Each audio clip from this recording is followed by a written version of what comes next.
real nervous. You know what nervous people do, a lot of them at least, they get the munchies they like to eat. And so Ellie just decided she's going to eat our home. Just this past summer, we noticed in particular the dog would do very destructive things in the house when he was left alone. And we later traced it to the thunderstorm season.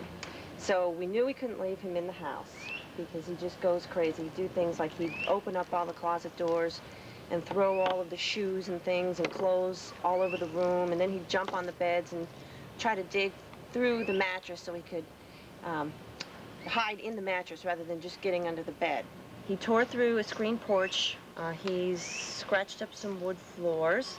He dug through a couple of doors.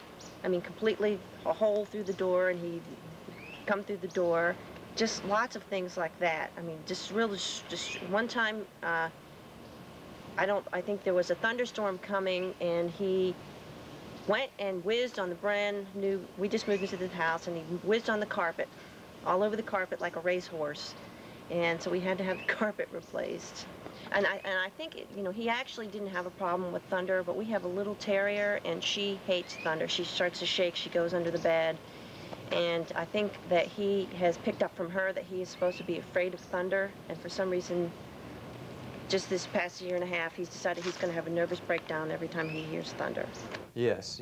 I have some clients that moved here from South Florida, of all places, and they hadn't experienced many thunderstorms. They lived in the Florida Keys, and there's apparently not near as many thunderstorms there as even here in Tallahassee last summer.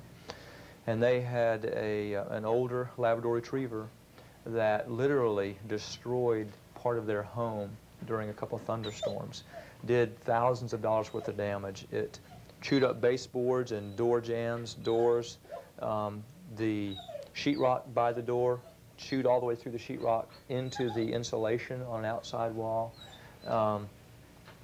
Tremendous amount of damage, tore up some of the flooring in the floor in the room that they had the dog in. So after these thousands of dollars worth of damage, they actually had a large 2x4 wood kennel built on their back deck for the dog to stay in, thinking that would calm the dog down. And the dog practically destroyed that kennel after that. And again, they decided then they couldn't keep the dog outside anymore, so they'd keep it inside again. And again, the dog, a second time now, destroyed the inside of their home. Tufts University in the Northeast has a behavioral consult service. And we faxed them an 8-page report on this dog, and then their behaviorist veterinarian up there returned a diagnosis and recommended treatment, which included putting the dog on Prozac and some other drugs to try and calm it down, and didn't work. Ours doesn't handle it too well. We had to get him a prescription for Valium. When I had just gotten my license, was working for another vet here in town, we had a Great Dane that in terror from a thunderstorm ran through a picture window. And we were sewing, it had to be like 3 hours, just to stop, cut that, or to sew him up, all those cuts. That was stunning. He had over 150 stitches, and it took them 2.5 hours to work on him, to, get him all fixed up. This is Gunner. He's a 4.5-year-old chocolate lab, trained for bird dog hunting. On a Sunday morning, we walked down, came behind this tree here, and walked along, and Gunner decided that he wanted to just get cooled off. Gunner was in very shallow water, and the gator lunged out of the water and grabbed Gunner by all the rear end area and just immediately whiplashed him underneath the water where I could not even see them. Well, I didn't know. Becky was screaming and hollering. A gator's got Gunner and crashed through the front door and ran down and ran out into the lake. Underwear and no shoes. Half naked. He had him all the way out there at the end of that oak tree limb, and which would be 35 to 40 feet, from shore.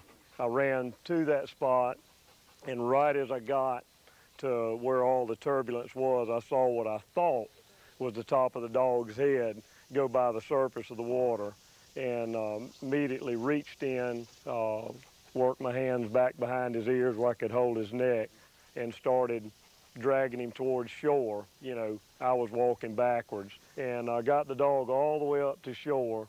Gator was still hanging on until his front legs got all the way out on ground. Then the gator turned loose and sat there for a minute. After I got him out on shore and the gator turned him loose, the dog ran up, turned around, and ran back down and bit the gator right on the nose. And lost a tooth, and lost a tooth in the process. Yep, left it in the alligator. He said, But I'd do it again. he said he for would him. do it again, but he said he might not would do it for some of our other ones, and I hit him very hard.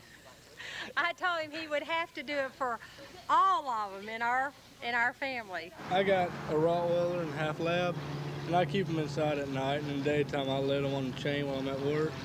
And he got off one day, and I come home, it was the day before Christmas. And I turned around, I looked, and he'd got something sticking out in the middle of his forehead. And I didn't know what to do. I let him inside, and I tried pulling on it, it wouldn't move, and I took him